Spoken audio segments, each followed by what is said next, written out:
Hello बच्चों, आज हम केमिकल बॉन्डिंग का सेकंड वीडियो लेके आए हैं जिसमें हम आपसे आयनिक बॉन्ड के बारे में बातें करेंगे कि आयनिक बॉन्ड कैसे बनता है, लुईस डॉट स्ट्रक्चर कैसे बनाएंगे, इलेक्ट्रोवैलेंसी क्या चीज़ होती है, कैसे डिटरमाइन करेंगे, आयनिक बॉन्ड किन किन कंडीशंस में बनता है ना। कुछ एनर्जी के टर्म्स के बारे में बातें करेंगे। कौन सा आयनिक बॉन्ड ज़्यादा आयनिक कैरेक्टर का होगा, किससे डिसाइड करें कि कौन सा आयनिक बॉन्ड ज़्यादा स्ट्रांग है या वीक है, इसके बारे में बात करेंगे। और आयनिक बॉन्ड की कुछ बेसिक प्रॉपर्टीज़ पे बात करेंगे। तो मेरा नाम है अलक पांडे और चैनल है फिजिक्स वाला। तो आज स्टार्ट करते हैं केमिकल बॉन्डिंग का वीडियो नंबर 2 आयनिक बॉन्डिंग के बारे में भाई। तो चलिए, आयनिक बॉन्ड या इसका एक नाम और है इलेक्ट्रोवैलेंट बॉन्ड, ठीक है। तो बहुत ही बेसिक से बात स्टार्ट करता हूँ कि आयनिक बॉन्ड क्या होता है। आयनिक बॉन्ड वो होता है बच्चों जो एक मेटल और एक नॉन मेटल के दरमियान बनता है। मेटल इलेक्ट्रॉन लूज करते हैं, नॉन मेटल उस इलेक्ट्रॉन को गेन करते हैं, यानी कि कंप्लीट ट्रांसफर ऑफ इलेक्ट्रॉन होता है।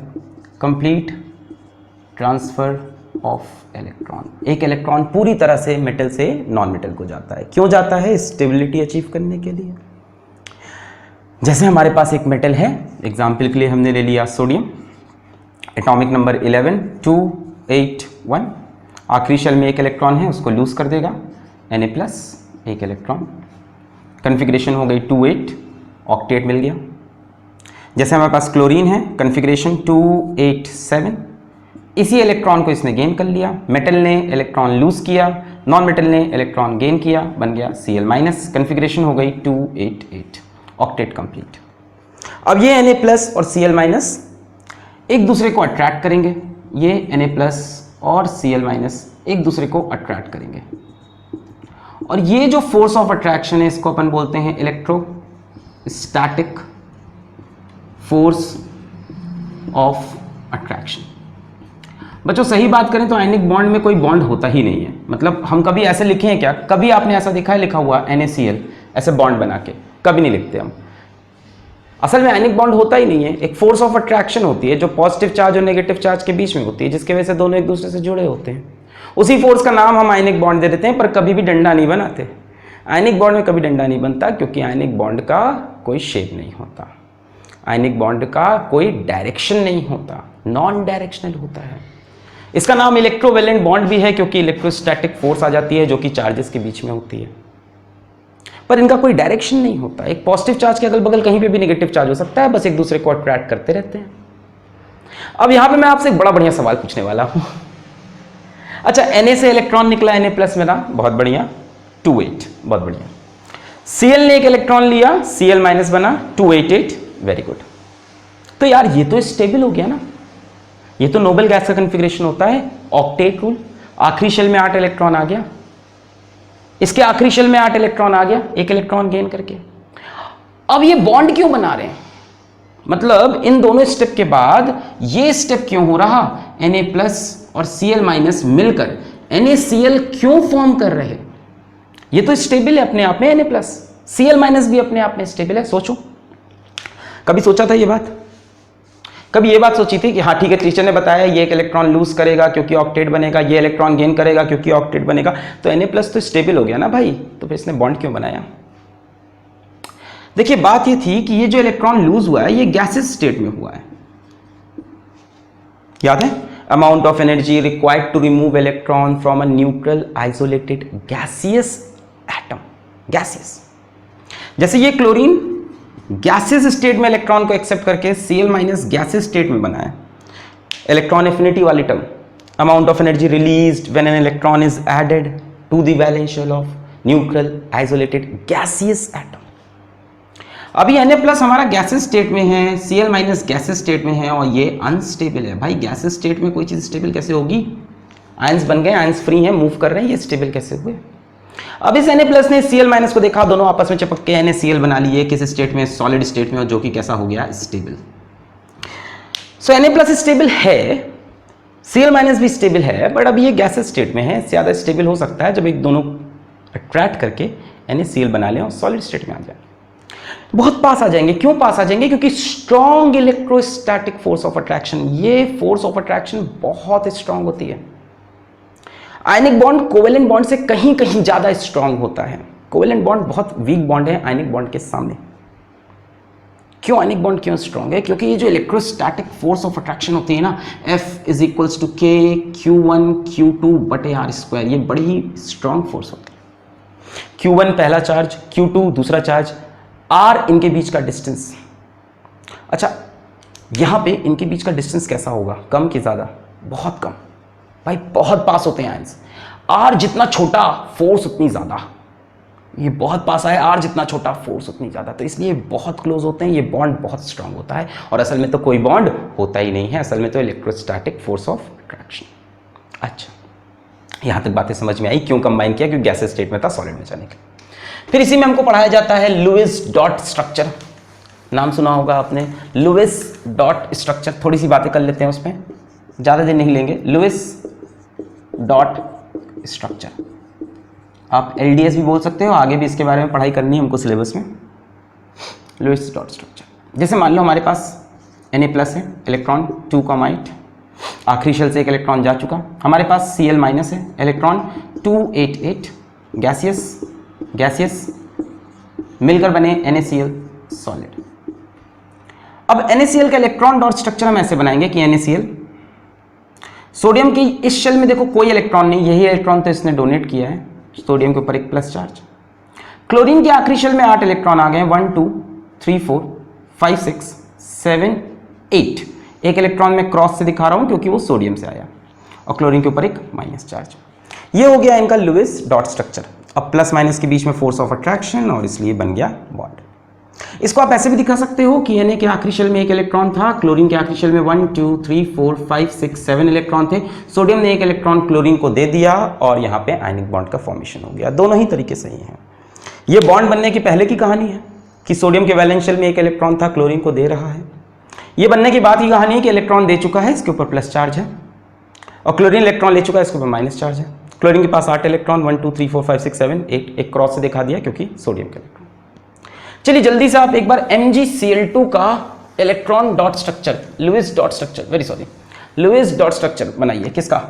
MgCl2 का, ठीक है ना, जल्दी से। तो magnesium atomic number 12 282, 2 electron lose करेगा, Mg2+, 2 इलेक्ट्रॉन गैसियस स्टेट में, ये भी गैसियस स्टेट में। क्लोरीन के 2 एटम लेने पड़ेंगे, 2Cl, दोनों ने एक एक इलेक्ट्रॉन गेन किया, बन गया 2Cl-, गैसियस, ये भी गैसियस।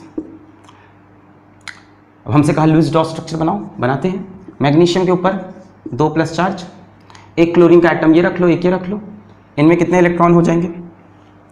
क्लोरीन में कितने होते हैं? 287, इलेक्ट्रॉन गेन करते ही 288, तो 8 इलेक्ट्रॉन है, 1 2 3 4 5 6 7 8, एक तो मैग्नीशियम से आया, 1 2 3 4 5 6 7 8, एक मैग्नीशियम से। मैग्नीशियम के वैलेंस शेल में 2 इलेक्ट्रॉन थे, एक उसने इस वाली क्लोरीन को दे दिया, एक इस वाली को दे दिया, ये लुईस डॉट स्ट्रक्चर बन गया।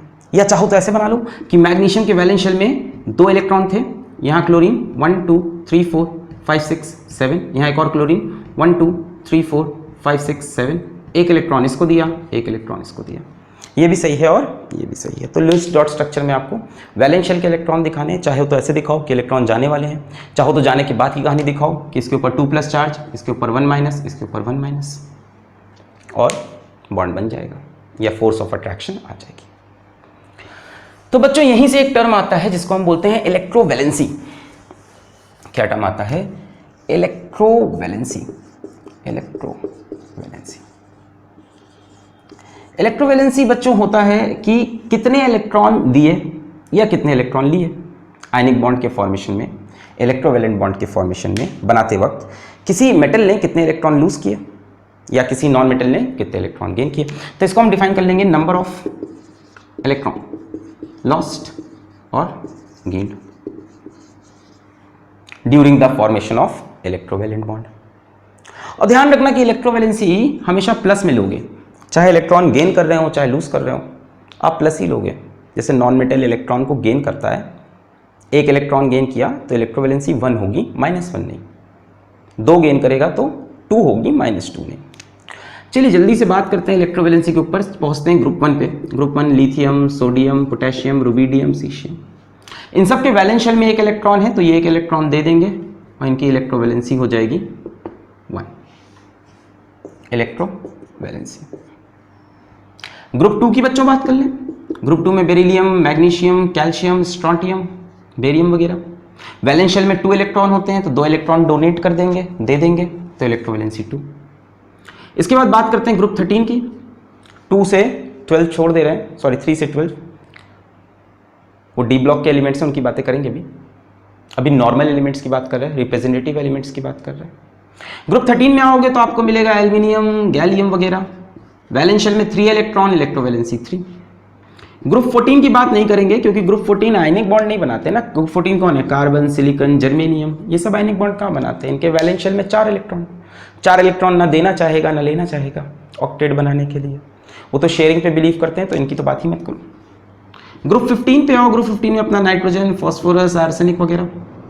वैलेंस शेल में नाइट्रोजन के 5 इलेक्ट्रॉन, तो 5 तो डोनेट करेगा नहीं बल्कि 3 एक्सेप्ट कर लेगा, तो इसकी इलेक्ट्रोवैलेंसी 3 हो गई, -3 नहीं 3। ग्रुप 16 पे आए अपने ऑक्सीजन, सल्फर वगैरह, सेलेनियम, पोलेनियम, टोलियम। ओ स्टाइल से तेल पॉलिश सिखाया हुआ है आप लोग को ये सब। ओ स्टाइल से तेल पॉलिश, oxygen, sulphur, selenium, tellurium, polonium. Periodic table की वीडियो देखेंगे तो आपको याद करने की ट्रिक सिखाई हुई मैंने। इनके वैलेंस शेल में 6 इलेक्ट्रॉन, तो ये 2 लेना चाहेंगे। ग्रुप 17 की बात करें तो अपने फ्लोरीन, क्लोरीन, ब्रोमीन, आयोडीन वगैरह। वैलेंस शेल में 1 इलेक्ट्रॉन, सॉरी 7 इलेक्ट्रॉन है। फ्लोरीन का एटॉमिक नंबर 9, 2,7, 7 इलेक्ट्रॉन, तो 7 तो डोनेट करेगा नहीं, 1 ले लेगा, तो इलेक्ट्रोवैलेंसी 1। तो इस तरह से आप इलेक्ट्रोवैलेंसी डिफाइन कर सकते हो, नंबर ऑफ इलेक्ट्रॉन गेन या लॉस्ट। बात करते हैं कि ये बीच से ग्रुप कहाँ गए। ग्रुप 2 से 12 की बात करें, ग्रुप नंबर 2 से ग्रुप नंबर 12 की बात करें तो ये हमारा डी ब्लॉक में फॉल करता है, ट्रांजिशन एलिमेंट्स। और इनकी होती है बच्चों वेरिएबल इलेक्ट्रोवैलेंसी, तो इनकी इलेक्ट्रोवैलेंसी की हम बात ही नहीं कर पाएंगे क्योंकि इनकी इलेक्ट्रोवैलेंसी फिक्स्ड नहीं होती, चेंज होती रहती है। फॉर एग्जाम्पल डी ब्लॉक से आपको याद होगा आयरन आता है Fe, और Fe की आप 2 वैलेंसी देखते हो, +2, +3। तो डी ब्लॉक की electrovalency is not fixed, depend करती है कौन सा कंपाउंड बना रहा है, कौन सा रिएक्शन हो रहा है, और उसके हिसाब से अपनी इलेक्ट्रोवैलेंसी को वो चेंज करते हैं। बाकी इलेक्ट्रोवैलेंसीज फिक्स हैं। ग्रुप 1 की 1 है, ग्रुप 2 की 2 है, 13 की 3 है, 14 की डिफाइंड नहीं है, 15 की 3 है। क्यों? क्योंकि 5 इलेक्ट्रॉन हो गए तो 5 तो लूज नहीं करेगा। 16 की 2, 17 की 1। तो ये इलेक्ट्रोवैलेंसी का कंसेप्ट था। और कुछ एलिमेंट शो करते हैं वेरिएबल इलेक्ट्रोवैलेंसी। खैर एग्जाम में सवाल भी आता है कि ये वेरिएबल इलेक्ट्रोवैलेंसी क्यों होती है, तो इसके पीछे कभी ना कभी हम आपसे डिस्कशन करेंगे, डी ब्लॉक पढ़ाते वक्त या ट्रांजिशन एलिमेंट्स पढ़ाते वक्त, कहीं ना कहीं इसके बारे में बात करेंगे हम आपसे। आज इसके बाद बात करते हैं कि कौन कौन से एनर्जी के टर्म्स इन्वॉल्व होते हैं आयनिक बॉन्ड के फॉर्मेशन में। Energy terms involve in the formation of ionic bond, या आप इसको ऐसे समझ लो, favourable conditions for the formation of ionic bond. क्या क्या कंडीशन सेटिस्फाई होती हैं जब आयनिक बॉन्ड ज्यादा बनता है। जैसे हम सबसे पहले बात करें बच्चों, हमें एक चाहिए होगा मेटल, एक चाहिए होगा नॉन मेटल, और फिर उनका combination, metal plus non metal का कॉम्बिनेशन। तो जैसे हमें मेटल मान लो मिल गया गैसेस स्टेट में, सबसे पहले इसमें से एक इलेक्ट्रॉन निकालना पड़ेगा और ये बनेगा M+। इलेक्ट्रॉन को निकालने के लिए एनर्जी देनी पड़ती है, ionisation energy, amount of energy required to remove an electron. मतलब इस स्टेप में हमको एनर्जी देनी पड़ेगी, यानी एनर्जी एब्जॉर्ब हो रही है, एनर्जी एब्जॉर्ब हो रही है, इसको हम बोलते हैं आयनाइजेशन एनर्जी। जितनी कम एनर्जी देके ये काम हो जाए उतना बेटर है भाई, ज्यादा एनर्जी देना मुश्किल बात है। जितनी कम एनर्जी देके काम बने उतना अच्छा हमारे लिए कैटायन का फॉर्मेशन। ये कैटायन बनेगा यहां से एनायन। फिर मान लो हमारे पास नॉन मेटल है गैसेस स्टेट में बच्चों, और उसने इलेक्ट्रॉन एक्सेप्ट करके बनाया X-। जब कोई इलेक्ट्रॉन एक्सेप्ट करता है तो एनर्जी रिलीज होती है, तो यहां पे हम लिखेंगे एनर्जी रिलीज्ड, एनर्जी रिलीज्ड। कौन सी एनर्जी होती है? Electron affinity. जितनी ज़्यादा एनर्जी रिलीज हो उतना अच्छा भाई, जितनी एनर्जी रिलीज होगी कंपाउंड उतना स्टेबल होगा। आप पिछला वीडियो देखो, केमिकल बॉन्डिंग का पहला वीडियो, कि केमिकल बॉन्ड क्यों बनता है, ताकि एनर्जी कम हो जाए। तो भैया अच्छा, जितनी ज़्यादा इलेक्ट्रॉन एफिनिटी उतना बढ़िया है, जितनी एनर्जी रिलीज हो, इलेक्ट्रॉन एफिनिटी जितनी मैक्सिमम हो उतना बढ़िया है, आयनेशन एनर्जी जितनी मिनिमम हो उतना बढ़िया, जितनी कम एनर्जी चाहिए उतना अच्छा, और जितनी रिलीज हो जाए उतना बढ़िया भाई, उतना स्टेबल हो जाएगा। जितनी एनर्जी निकलती जाएगी उतना वो स्टेबल होता जाएगा। चलो भैया, कैटायन बन गया, एनायन बन गया, अब दोनों कंबाइन करेंगे। ये भी गैस स्टेट में, ये भी गैस स्टेट में, ये हमारा मेटल आ गया गैस स्टेट में कैटायन, और प्लस एनायन आ गया गैस स्टेट में। दोनों कंबाइन करेंगे, फॉर्म करेंगे MX। क्यों कंबाइन करेंगे? क्योंकि यहां पे स्टेबिलिटी मिल रही है। ये सॉलिड स्टेट में आ गए, इनको स्टेबिलिटी मिल रही है। स्टेबिलिटी मिल रही है मतलब इस प्रोसेस में भी एनर्जी रिलीज होगी भाई। जहां पे भी स्टेबिलिटी आएगी वहां पे एनर्जी रिलीज होगी। यानी जब गैसियस आयंस आपस में कंबाइन करेंगे तो एनर्जी को रिलीज करेंगे। इस स्टेप में बच्चों जो एनर्जी रिलीज होती है उसको हम बोलते हैं लैटिस एनर्जी। क्या बोलते हैं? Lattice energy. अब लैटिस एनर्जी एक नया टर्म आ गया। लैटिस एनर्जी क्या है? जब गैसियस कैटायन गैसियस एनायन से कंबाइन करे और आयनिक कंपाउंड बन जाए, उस टाइम जो एनर्जी रिलीज हो उसको लैटिस एनर्जी बोलते हैं। और टेक्निकल बात करें तो जब 1 मोल आयनिक कंपाउंड बने, कितना?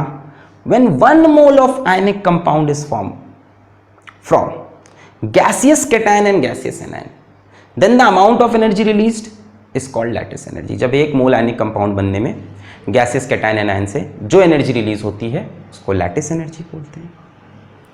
अब लैटिस एनर्जी जितनी ज्यादा निकले उतना अच्छा है भाई, जितनी एनर्जी रिलीज होगी उतना ये स्टेबल होगा। या इसको ऐसे सोचो कि जितनी एनर्जी रिलीज हो जाएगी इसको तोड़ने के लिए वापस उतनी एनर्जी देनी पड़ेगी, मतलब ये उतना स्ट्रॉन्ग बॉन्ड बनेगा, उतना ज्यादा आयनिक बॉन्ड बनेगा। जितनी एनर्जी निकली है अगर मैं इसको वापस तोड़ना चाहूं तो वापस उतनी ही लैटिस एनर्जी देनी पड़ेगी। मतलब लैटिस एनर्जी, जो एनर्जी रिलीज्ड है वो जितनी ज्यादा मैक्सिमम हो उतना अच्छा है। जितनी एनर्जी रिलीज हो जाएगी बॉन्ड उतना स्ट्रॉन्ग बन जाएगा। अब वापस उसको उतनी ही एनर्जी दोगे तभी वो टूटेगा।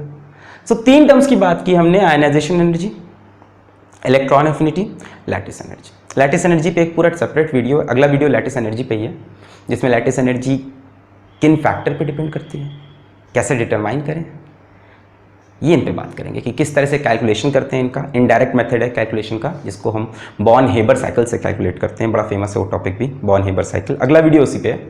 और किन किन फैक्टर पे लैटिस एनर्जी डिपेंड करता है। खैर अभी के लिए lattice energy, amount of energy release जब 1 मोल आयनिक कंपाउंड बने गैसियस कैटायन एनायन से। बार बार बोल रहा हूं, किससे? गैसियस कैटायन एनायन से।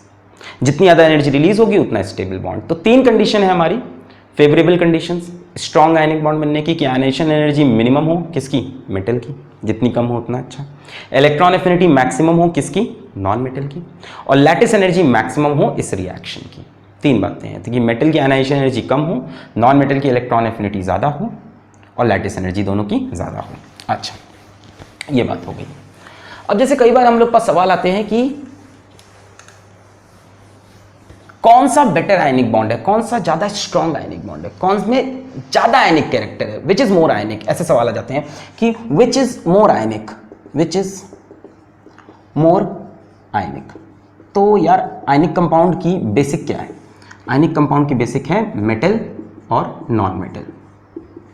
क्या बेसिक है? मेटल और नॉन मेटल। जितना ज्यादा मेटालिक कैरेक्टर हो उतना अच्छा, जितना ज्यादा नॉन मेटालिक कैरेक्टर हो उतना अच्छा। ठीक, जैसे हम आपको क्वेश्चन दे दें, हमें क्वेश्चन आया, हमारे पास है NaF, NaCl, NaBr, NaI। हमसे पूछा which has maximum ionic character, या किसका आयनिक बॉन्ड सबसे स्ट्रांग है। तो एक तरीका है फजान्स टूल लगाएं, जो कि आगे हम सीखेंगे। एक तरीका ऐसे ही हम सोचें इस बात को कि मेटल तो यहां पे सब में सेम है, अब देखना पड़ेगा नॉन मेटल सबसे स्ट्रांग कौन सा है। तो यहां लिख लेता हूं फ्लोरीन, क्लोरीन, ब्रोमीन, आयोडीन।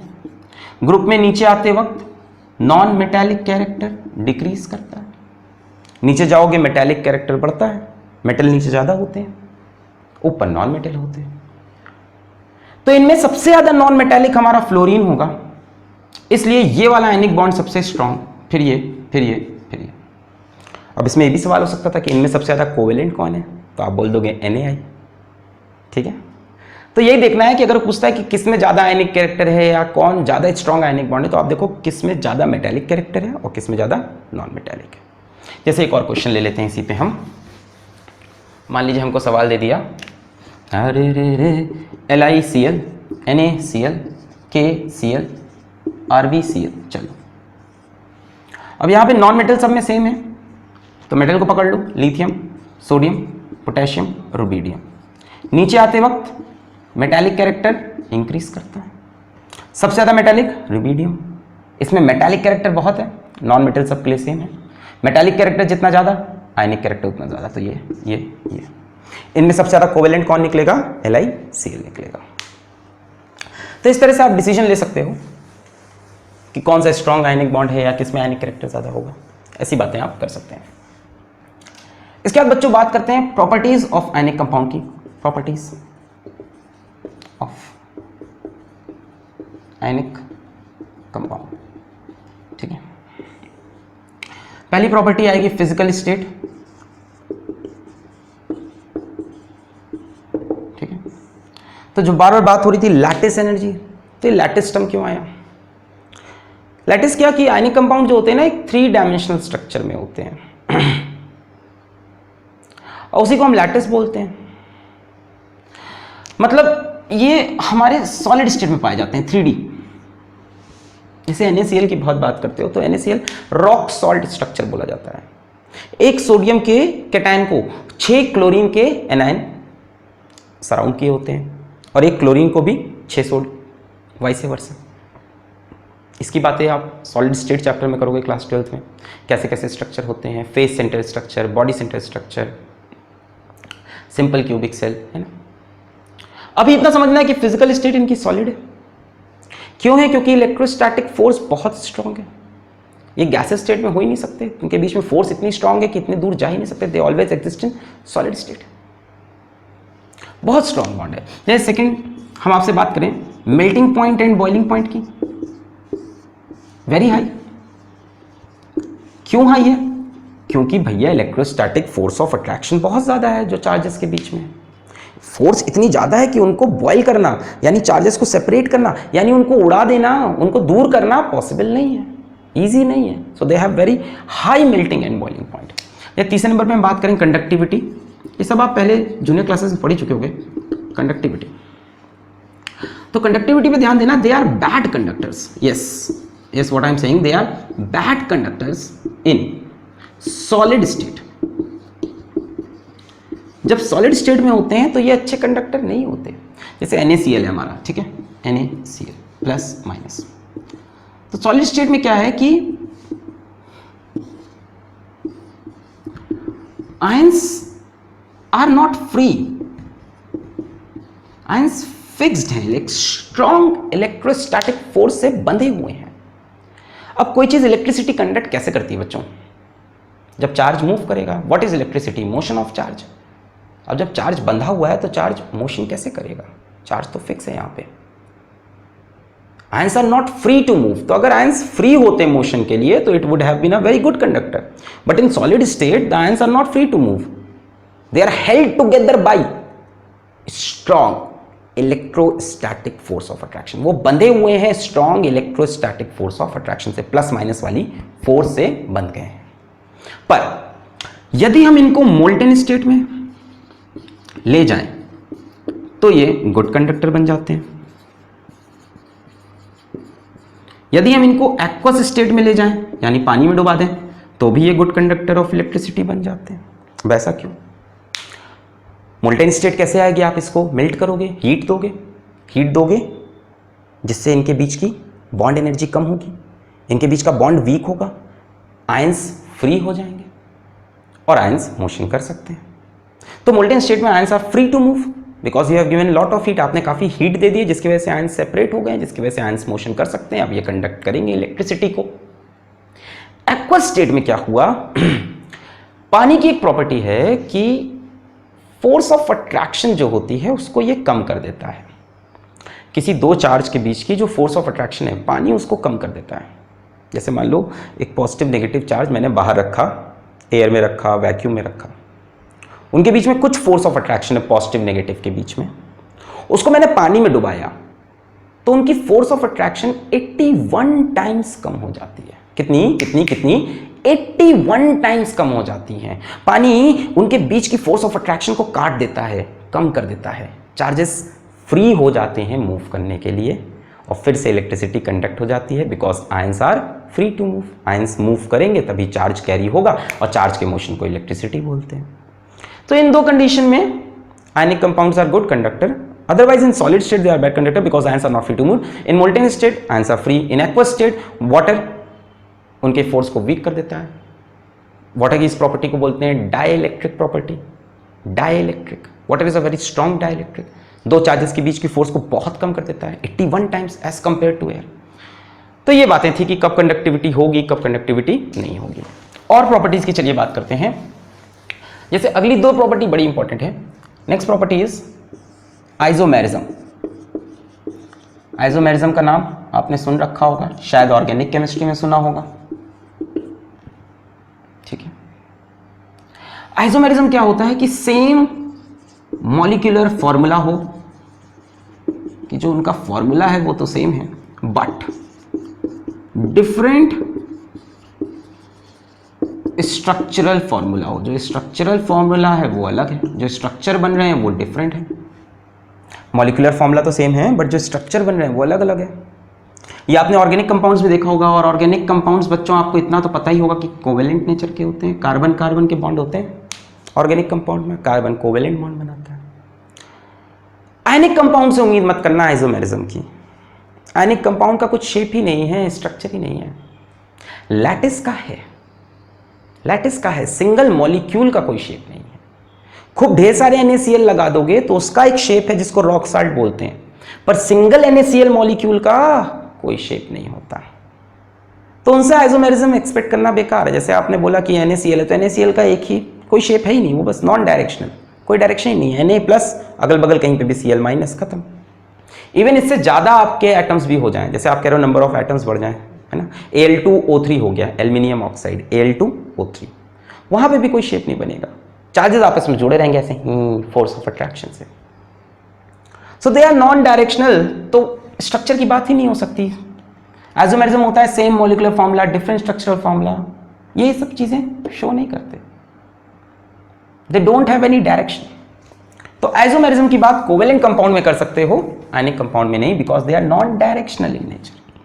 पर एक प्रॉपर्टी जो ये शो करते हैं वो होती है आइसोमॉर्फिज्म। सुना है आइसोमॉर्फिज्म? आइसोमॉर्फिज्म क्या होती है कि आपका सिमिलर लैटिस हो, मतलब 3D में जो अरेंजमेंट है, सारे मॉलिक्यूल्स जब साथ में देखे जाएं, एक मॉलिक्यूल नहीं, सारे मॉलिक्यूल जब साथ में देखे जाएं तो वो देखने में एक जैसे लगे, उसको हम बोलते हैं isomorphism. Same 3D structure, 3D structure same हो, सिंगल मॉलिक्यूल का नहीं। कब होता है आइसोमॉर्फिज्म? दो कंडीशन देखनी है आपको। एक तो सिमिलर फॉर्मूला हो ना, सेम नहीं, सिमिलर फॉर्मूला हो, और दूसरा कैटायन एनायन की साइज नियरली सेम हो, तब उनका 3D स्ट्रक्चर करीब करीब सेम होगा। जैसे मैंने आपको बताया कि एक Na को 6 Cl आयंस अगल बगल से घेरे होते हैं और एक Cl को 6 Na आयंस घेरे होते हैं। यही सेम पूरे जो 3D ज्योमेट्री है फॉलो हो है। ध्यान से देखना, जैसे NaCl और हमने ले लिया MgCl।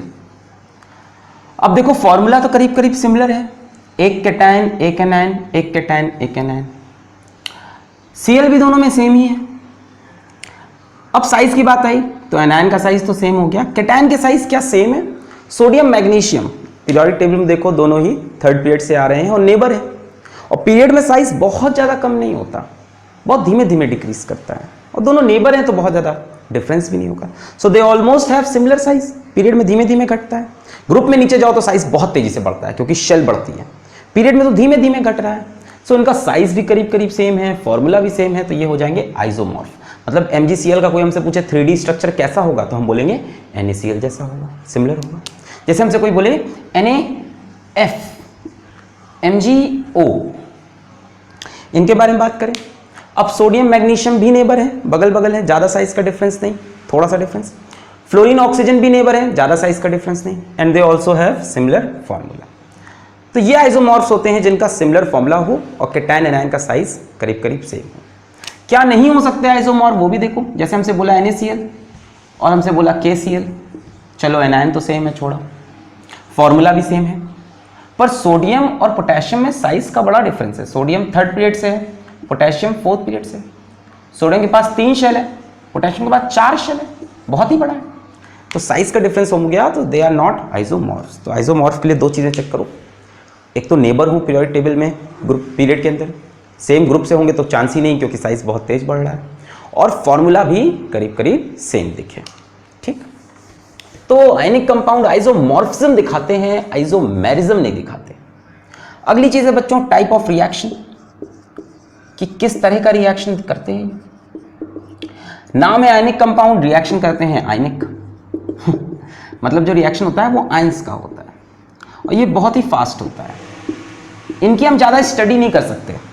जैसे हम एक चैप्टर लेके आएंगे केमिकल काइनेटिक्स, वो रिएक्शन की स्पीड की स्टडी होती है, किसी केमिकल रिएक्शन की स्पीड के बारे में पढ़ना। तो कभी भी हम इन रिएक्शंस की स्पीड के बारे में स्टडी नहीं करते। हम कोवेलेंट कंपाउंड के रिएक्शन की स्टडी कर सकते हैं, जो ऑर्गेनिक रिएक्शंस हैं उनके स्पीड को पढ़ सकते हैं क्योंकि उनकी स्पीड स्लो होती है। इनकी स्पीड 10 की पावर -6 सेकेंड्स में कंप्लीट हो गया पूरा रिएक्शन, 10 की पावर -8 सेकेंड में रिएक्शन खच्चे से खत्म। तो because they are very fast, ions हैं। जैसे एग्जाम्पल ले लिया मैंने NaCl plus AgNO3, aqueous state में आयंस होंगे, यानी Na प्लस Cl माइनस के आयंस होंगे क्योंकि एक्वस स्टेट में है। Ag plus NO3 minus ions होंगे, सॉलिड स्टेट नहीं एक्वस स्टेट, यानी आयंस मिल रहे होंगे, फ्री हैं। तुरंत बनता है AgCl, देख रखा होगा, व्हाइट प्रेसिपिटेट होता है AgCl का, साथ में बनेगा NaNO3 एक्वस, यानी ये भी रहेगा फिर से आयनिक स्टेट में। This reaction is very very fast because this is an ionic reaction.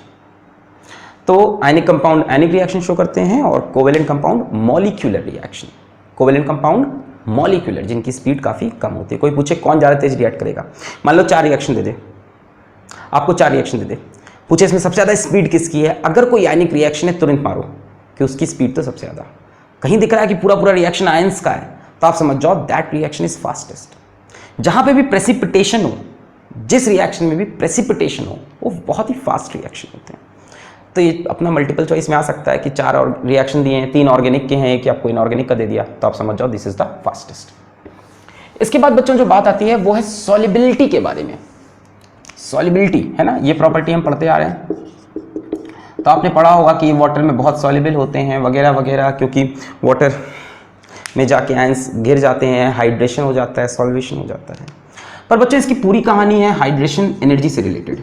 किससे रिलेटेड? हाइड्रेशन एनर्जी से रिलेटेड, या उसी को आप बोल लो सॉल्वेशन एनर्जी से। ठीक है, हमारे पास एक कंडीशन आएगी पूरी लैटिस एनर्जी सॉल्वेशन एनर्जी की, कि कौन ज़्यादा होगा तो क्या होगा, कब किसी चीज़ में वो सॉल्युबल होगा, कब किसी चीज़ में आयनिक कंपाउंड सॉल्युबल नहीं होगा। तो इसके लिए भी सेपरेट वीडियो करना पड़ेगा। तो आज हमने आयनिक कंपाउंड की आपको बहुत ही बेसिक चीज़ें बताई, प्रॉपर्टीज़ बताई, कैसे बनता है, ल्यूइस डॉट स्ट्रक्चर, कौन सा स्ट्रॉन्ग कौन सा वीक, क्या फेवरेबल कंडीशंस। अगला वीडियो हमारा लैटिस एनर्जी पे है कि जब आयंस कंबाइन करते हैं तो एनर्जी रिलीज होती है, तो लैटिस एनर्जी पे एक वीडियो करना पड़ेगा हमको। उसी तरह से हाइड्रेशन एनर्जी सॉल्वेशन एनर्जी पे कि कब सॉल्युबल है कब नहीं। जैसे एक और हमारा टॉपिक यहाँ पे एक और प्रॉपर्टी होगी, वो होगी परसेंटेज ऑफ कोवेलेंट कैरेक्टर। मैंने आपको बताया है कोई भी आयनिक कंपाउंड 100% आयनिक नहीं होता, कोई भी कोवेलेंट कंपाउंड 100% कोवेलेंट नहीं होता। एक मेटल नॉन मेटल में आयनिक कंपाउंड बना तो है, पर उनमें कुछ ना कुछ कोवेलेंट कैरेक्टर भी है, और उसको निकालने के लिए हमारे पास एक नियम है जिसको हम बोलते हैं फजान्स रूल। तो अगला वीडियो फजान्स रूल पे होगा। तो lattice energy then Fajans rule, then we will have time, अगर तब टाइम हुआ तो इस पे भी बात करेंगे। तो पढ़ते रहिए, ऑल द वेरी बेस्ट।